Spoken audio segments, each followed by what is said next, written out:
This is one of London's business epicenters. With the Bank of England right behind us, it's where we're finding inspiration for today's show, business and entrepreneurship. Welcome to Cosmopolitan. We're faced with very tough economic times, with many of us losing their jobs. Research is now showing that men and women are looking at changing their careers, and even more so, looking at turning their passions into business ventures. So, join me, Tabamudze, as I speak to inspiring business people who can tell us what their secret is in turning their passions into business ventures. All the single ladies, all the single ladies, all the single ladies, all the single ladies, all the single ladies. Put your hands up, like it, then you should have put a ring on it. Then you should have put a ring on it. Don't be mad once you say that he wants it. If you like it, then you should have put a ring on it. Oh, oh, oh, oh, oh, oh, oh.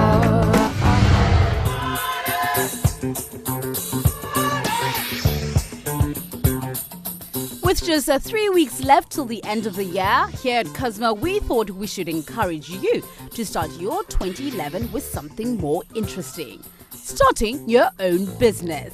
The stock market's opening and closing bell symbolizes the closing and opening of trades between business, countries, banks, and people. This entity, filled with buzzing people selling and buying stocks or bonds, can make or break us, as we've seen with the worst recession to hit us since the Great Depression. However, it's not all gloom. Far from being a niche market, businesswomen and entrepreneurs could be the tipping point for a global economic comeback. Still, women face some very gender-specific obstacles when it comes to doing business. Economic, legal, and cultural obstacles can stand in the way of significant progress.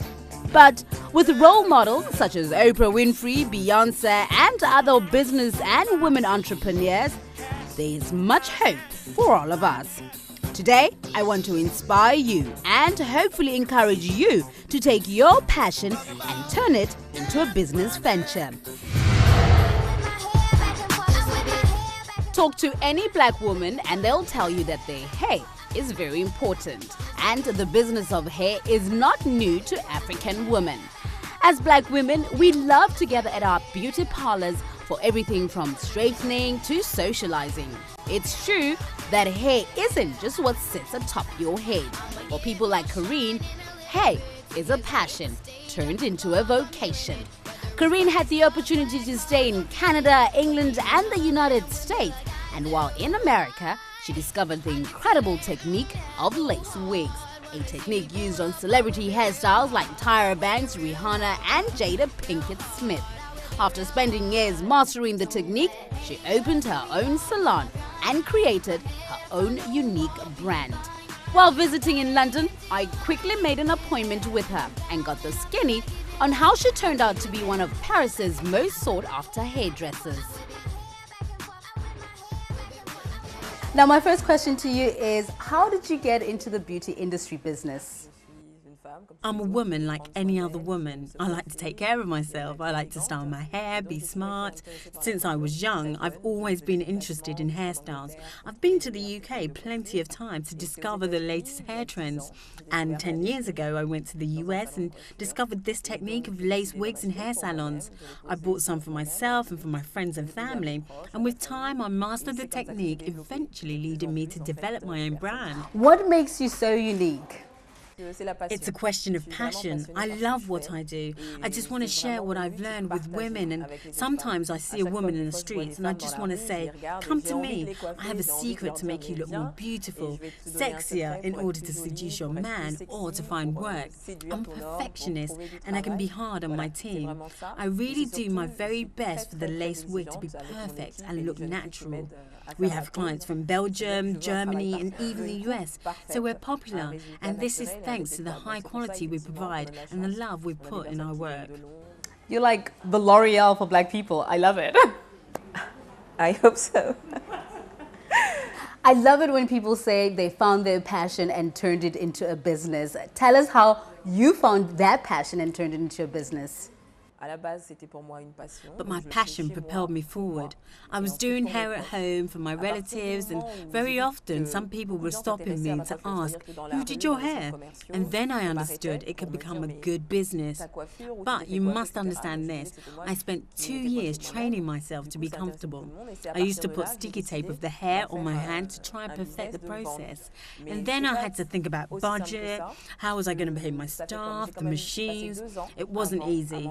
But because I had a love for what I was doing, I did it. Back in the days, you heard people saying that, you call somebody, you tell them how great a product is, and the word spreads, and it's almost like how your business has taken over. Plus, you've used technology, the internet, to actually propel the marketing for your business. Tell us about that.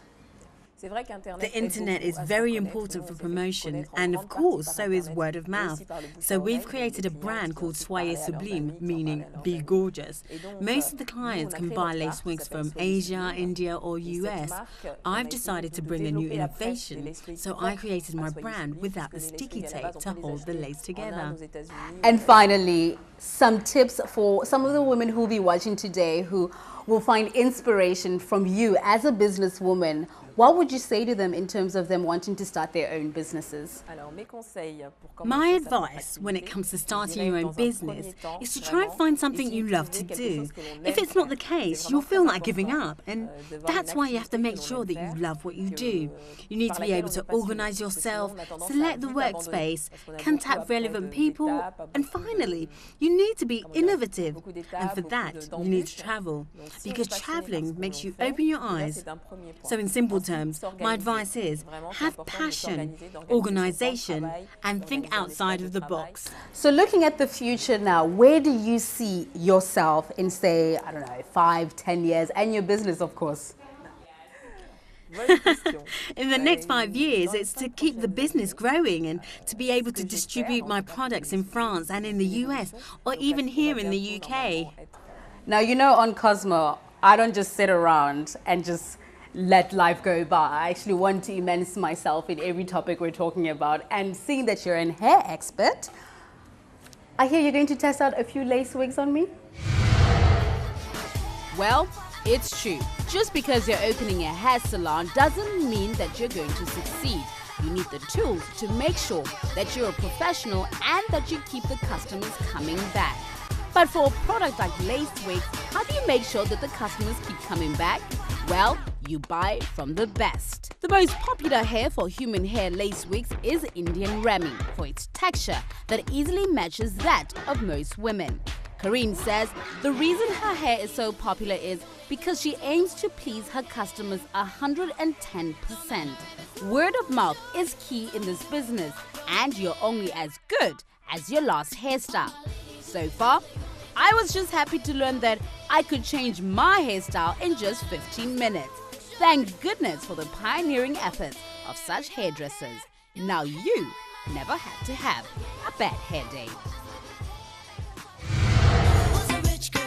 Today's modern woman is juggling family life and a job. Many don't have the energy to pursue another venture on top of all they have.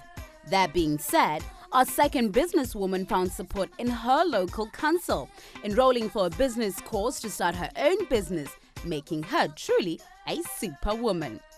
Lovely Notebooks is the new and exclusive luxury range of paper notebooks which have been designed and handcrafted by Carissa Abraham.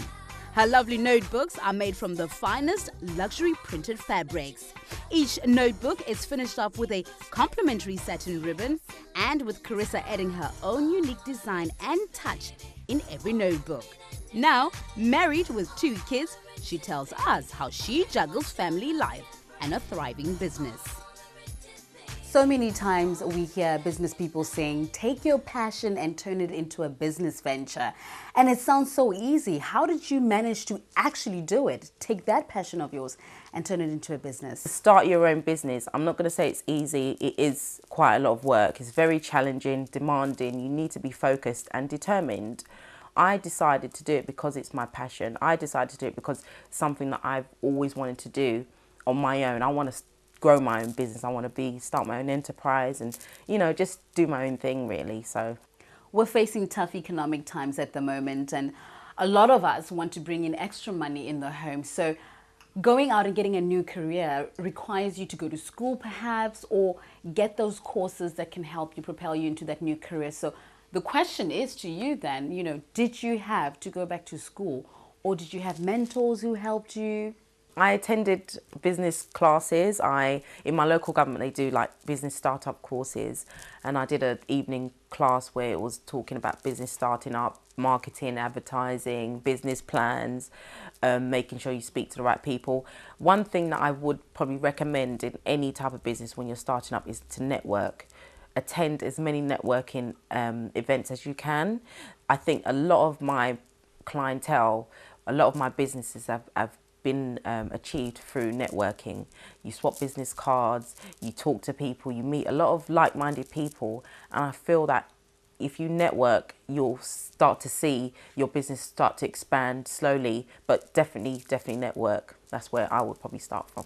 Starting a business is obviously a lot of work, and with the sort of lives we lead where there's so much happening in them, you're a wife and a mother, and you also have your own life. So how do you manage to bring the two together but still keep sane? I sort of like set goals for myself. I have a timetable where I say right, Monday and Tuesday I'm gonna have family time. Wednesday, Thursday, Friday I'll work in the evenings, in the mornings on my business. I am a mother, so obviously my children come first. My husband as well comes first. So family life has to be incorporated into it. But in terms of having a business as well, you have to sort of like say to yourself, right, at this certain time, I'm going to focus on my business. At that certain time, I'm going to stop and focus on family. Saturdays are just family days. So we just spend all day together. We go out, we go to the park, we go and see family and friends, etc. But on certain days, like during the week, I set my time and say, right, in the morning, I want to get up extra early and do a couple of books. In the evenings, again, I'll do a couple of books. There's certain days I have off, like I have flexibility at work, so I'm able to maybe make the odd call here and there to certain clients, to customers and things like that. It's all about time management. I would say definitely get a diary. You can get one of my lovely notebook diaries. Get a diary, write everything down, and you'll see that when you stick to those times, then you'll be able to succeed in your business. Now let's talk about what makes you unique. What is the difference between your products and the ones that we find, say, in our stationery shops? My books are all handmade. They're all ethically made, so they're all sort of like made by myself. They're not made in like a big factory in India or whatever. So it's all handmade in the UK. And I think also my padded range is quite unique. There's not many padded books out there that you can say, oh, this looks like this book or whatever. So I feel my books are, although they are just notebooks, they are bespoke. So not every book is the same. You're now a role model. Young black women will be watching this and thinking, I want to do that. I want to be like Carissa, start my own business. What would be your advice to them? There is the whole sort of, the woman has to be the woman of the house, have to do the housework, and you run the children, and the husband make sure the food's on the table. Yes, that's true. I feel that if there's any black women out there, whether they're black or whatever, wherever they come from, look at yourself and say to yourself, right, what do you want to do? If you want to be successful in life, if you want to start your own business, if you want to, be your own boss, I would say go for it. Don't let other things or people put you in a place where you need to be doing certain things where, you're not happy with. If you feel in yourself, if you've got a passion for being your own boss, being successful, I would say definitely go for it. It's the best thing I've ever done. I wish I started years ago. I wish I probably maybe started before I had children. Then I would have been more, I think I would have been a lot more further than where I am now. But I would say definitely go for it. It's the best thing I've ever done. Yeah. Carissa, let's go take a look at some of that bespoke work of yours. Shall we? At Cosmo, we love it when we find something new and interesting. Carissa's bespoke notebooks use different materials to give them their unique look. From abstract, African and contemporary design, Carissa can also tailor-make your books to suit your personality. After all, we all want to be different. Each book has been made out of sheer love and perfection and encompasses the creative spirit of Carissa Abraham, drawing in influences and inspiration from a variety of sources. Lovely notebooks make the perfect gift for that special person. With vibrant, perfect craftsmanship applied to each notebook, they will certainly make you the envy of many. Our next businesswoman is situated right here at London's Westfield shopping mall. And if what they say is true, that food is a food to the soul, then we're in for a treat. But first of all, we need to get those tips on how to run and maintain a business. Smart shoppers in London's West End know where to stop for a chic cappuccino and delicious post-shopping pick-me-up. Chow Baby Kathina restaurant is part-owned by South African-born Rita Swart. If you're looking for food that is both pleasing to all senses and to the palate, then this Italian Kathina, or kitchen to you and I, is a must-visit. So what makes this restaurant buzzing even in these tough economic times? I think the word we're looking for is reinvention. And the fact that this restaurant boasts with one of the best atmospheres, created by Rita and her wonderfully cheerful team, which keeps customers coming back for more. I had to find out more about Rita's secret to a successful business. Rita, thank you so much for having us here at Chow Baby Kathina. Now, before we start, I have to ask you about what's with the pink? Most chefs you see, they're always wearing like, I don't know, white or blue or black, but pink, that's a nice touch. This is not a red sock that went wrong in the washing. This is a pink jacket and there's the proof of it. It's got green in green. You know, chefs is it's a man-dominant industry. So, I don't know, it just makes me feel like a girl wearing a pink jacket. And I don't know, it's a little bit different. And somehow everybody always say something about my pink jackets. So there I am. That's it. Gives you a bit of shake. Just makes you feel a little bit more like a woman. Well, we absolutely love the pink. Now, we are here to talk about businesswomen as entrepreneurs as well. When you hear the word entrepreneur, how do you define it? It's easy to be the best. It's nothing to be the best. It's to stay the best. That's the challenge. That's where I would say where the difficulty come into being an entrepreneur, because you have to renew and revive yourself all the time. And that's it's very nice because this is my passion, this is my life. I had a big debate with my friends the other night and they said, if you can have your life over, what would you do? I said, you know, I wouldn't change anything. Through this hard times that we've just all been through, I think every single entrepreneur would say, I had to relook at myself. I had to restructure my business in a sense that you make it lean, but still going that extra mile you have to, now is the time that you really have to be extra good. And maybe not for a lot less money, because all of a sudden it has become very much with how much. And I would like to say really cheap, but fantastic. Rita, you've managed to stay very relevant as a business. What's the secret? It's present tense. Everything, you are only as good as your last play. It's like a hairdresser. You're only as good as your last haircut. You have one chance. You could have people eating with you for a year and never had, but today things didn't go well. So it's present tense. And it's very much, I would say, that multitask, that it's not Rita's restaurant, it's our restaurant. Have to buy into the concept. It must become a lifestyle. I'm just wondering, as an Italian restaurant, how much diversity can you get into? I mean, it is an Italian restaurant. Is very good ingredients and simplicity. Don't try and do too much. Keep it simple. Keep it fresh. And don't be scared to play with flavors. Don't be scared we're not in Italy, we're in England. We're not in Italy, we're in South Africa. So you have to anglicize it so that it goes with your market. A lot of women will be watching this thinking, you know, it's all good to say you need the passion and the drive, but what are the practical tools of starting a business? Has to do with make the decision, trust your gut feeling,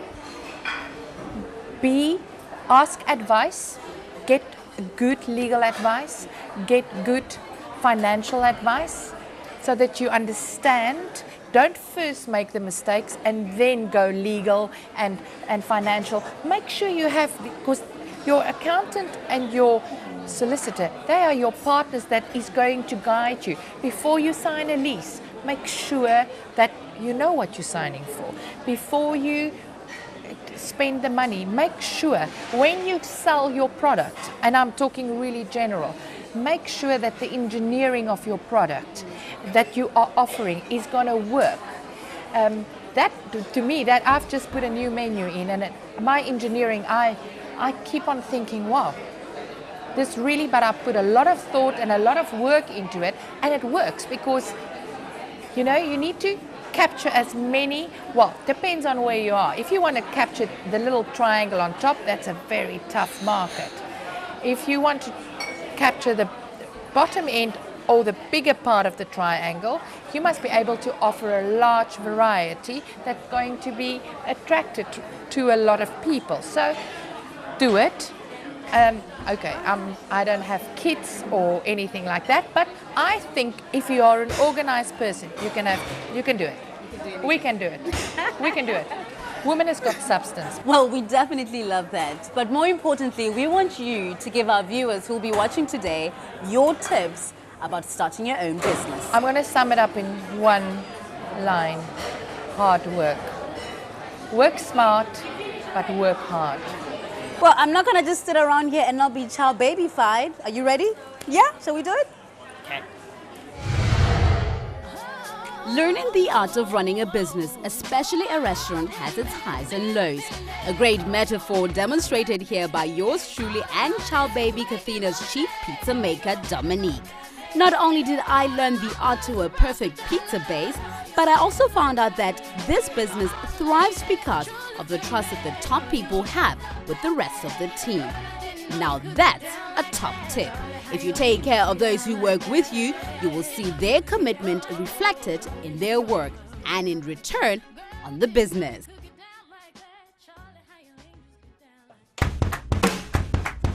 All the single ladies, all the single ladies, all the single ladies, all the single ladies, all the single ladies, all the single ladies, all the single ladies. Watch your hands up, up in the club. I just broke up, doing my own little thing. Started to dip, and now you wanna trip, 'cause I know the guy noticed me. I'm up on him, he's up on me. Don't pay him any attention. Cried my tears for 3 good years. Can't be mad at me.